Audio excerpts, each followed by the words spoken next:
श्री जगन्नाथ और पुरी मैं आज आपके सम्मुख में प्रस्तुत कर रहा हूँ भारतीय संस्कृति एवं जगन्नाथ के अंतर्गत समन्वय के देवता अर्थात श्री जगन्नाथ जी को भारत में चलित स्थापित सभी धर्मों के समन्वय के देवता के स्वरूप सभी कोई देखते हैं। इसी के अंतर्गत मैं आज आपके सामने चंद शब्द कहने वाला हूँ। ध्यान देने पर पता चलता है कि जगन्नाथ ने भारतीय संस्कृति की सभी विभिन्नताओं को पचा लेने की कोशिश की है। वे अब भी रहस्यमय बने हुए हैं। इसे उदार वृत्ति भी कह सकते हैं। इस समन्वय के कारण सभी धर्म मत संप्रदायों ने अपना स्वतंत्र अस्तित्व खोकर एक अभिनव रूप धारण कर लिया है। मूर्तियों, पूजा पद्धति और उपासना में नाना धर्मों, दर्शनों, देवताओं, संस्कृतियों आदि को मिलाने में जगन्नाथ का योगदान है। बलभद्र, सुभद्रा, जगन्नाथ और सुदर्शन केवल विग्रह ही नहीं रह गए हैं वरन प्रतीक बन गए हैं। उन्हें नीचे की सारणी में दिया जा रहा है। सारणी के अनुसार क्रम 1 2 3 4 5 6 7 8 है। 1 नंबर में किसके अनुसार? बौद्धों के अनुसार बलराम संघ, सुभद्रा धर्म, जगन्नाथ बुद्ध। 2 वैष्णवों के अनुसार बलराम रुद्र या प्रलय, सुभद्रा ब्रह्मा अर्थात सृष्टि, जगन्नाथ विष्णु अर्थात स्थिति। 3 कृष्णा वासुदेवोपासना, बलराम कृष्ण के भाई, सुभद्रा कृष्ण की बहन, जगन्नाथ कृष्ण स्वयं। 4 संस्कृत उड़िया पुराण किसके अनुसार? संस्कृत उड़िया पुराण के अनुसार बलराम संकर्षण, सुभद्रा प्रद्युम्न, जगन्नाथ वासुदेव, सुदर्शन अनिरुद्ध। 5 मिलित उपासना किसके अनुसार?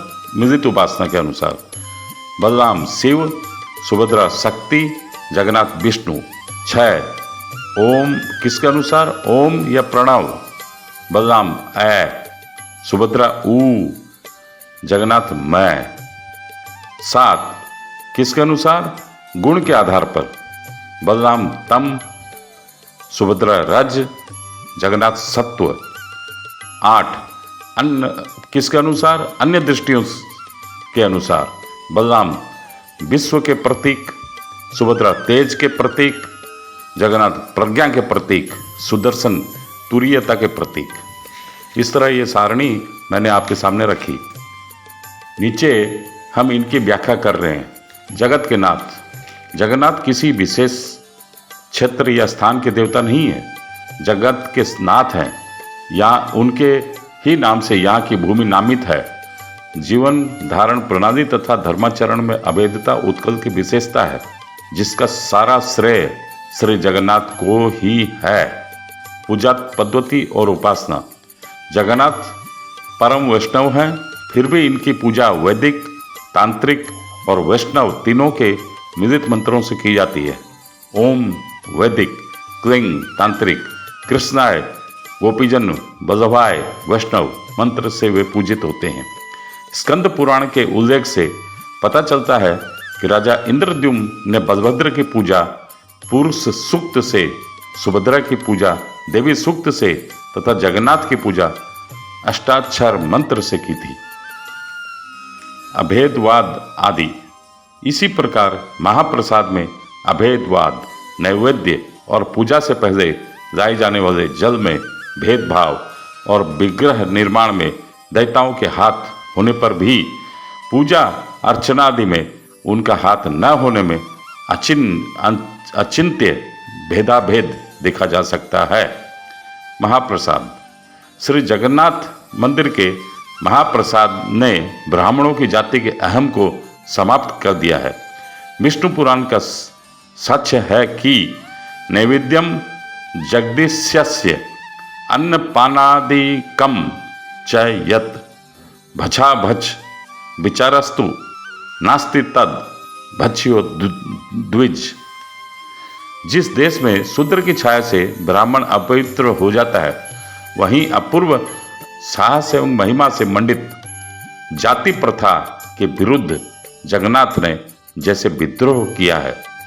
शाक्त मत के अनुसार केवल भैरव चक्र में ही महाप्रसाद हो सकता है। जाति धर्म निर्विशेष से उच्छिष्ट अनुच्छिष्ट का विचार कर बिना कोई भी उसका सेवन कर सकता है। पुरी में जगन्नाथ भैरव तथा बिमला भैरवी मानी जाती हैं। जगन्नाथ को भोग लग चुकने के उपरांत जब बिमला को वही भोग समर्पित होता है, तभी भोग महाप्रसाद बनता है। महाप्रसाद का एक अन्वय है माँ को समर्पित प्रसाद। जगन्नाथों अनेक संप्रदायों के जगन्नाथ शैवों, शाक्तों, बौद्धों, जैनों आदि ने अपने अपने अनुसार जगन्नाथ की सफल विफल व्याख्याएं की हैं, किंतु जगन्नाथ किसी भी व्याख्या विशेष में बंध नहीं सके। इस पुरी के पीठ में बौद्ध महायान के शून्यवाद, वज्रयान, सहजयान सिद्धनाथों की शून्य साधना, गोरख की योग साधना, वैष्णवों की भक्ति, चैतन्य के गोपी प्रेम रस को साथ साथ पनपने का अच्छा मौका मिला है। यही कारण है कि यहाँ के कवि भक्तों पर इनका प्रभाव देखने को मिल जाता है। कभी कभी तो एक ही कवि या दो तीन को एक साथ आश्रय देता दिखता है।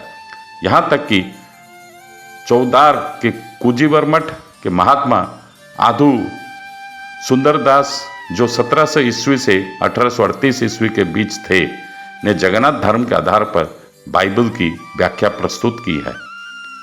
पंचदेवता की पूजा का समन्वय।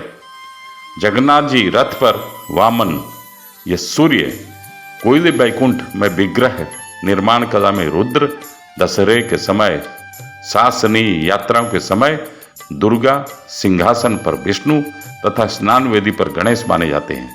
एक दूसरी दृष्टि से चारों विग्रह पंचदेवता के प्रतीक हैं। सूर्य के प्रतीक हैं सुदर्शन, रुद्र के प्रतीक हैं बलभद्र, दुर्गा के प्रतीक हैं सुभद्रा और विष्णु तथा गणेश के प्रतीक हैं जगन्नाथ। इन सभी देवी देवताओं के मंदिर श्री मंदिर के अंदर अवस्थापित है। उत्कल में विभिन्न स्थानों पर भी पंच देवता की स्वतंत्र पूजा होती है।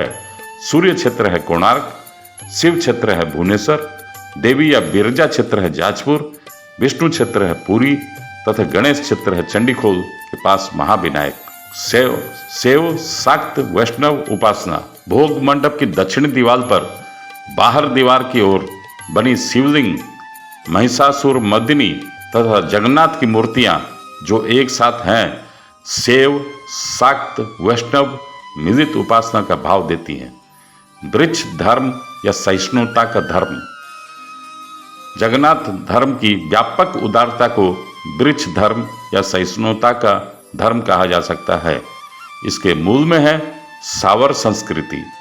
जिस प्रकार वट या अश्वत्थ वृक्ष अपनी विशाल छाया में बिना भेद बुद्धि के सबको प्रश्रय देता है, उसी प्रकार वृक्ष से बने ये देवता भी मैत्री, करुणा, मुदिता आदि का वंटन सभी को करते हैं। यह कहा जा सकता है कि जगन्नाथ धर्म सभी धर्म मतों का महत्तम समाव प्रवर्तक है। सर्वधर्म समन्वय। यह सच है कि इस पेट की विशेषता इसकी उदारता, जगत जन प्रीति, सर्वधर्म समन्वय, सर्व संप्रदाय समन्वय है।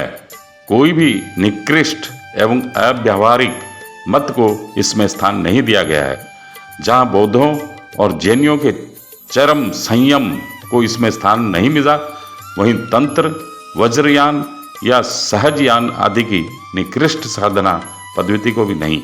संक्षेप में इतना कह सकते हैं कि यह समन्वय विचित्र है। जय जगन्नाथ।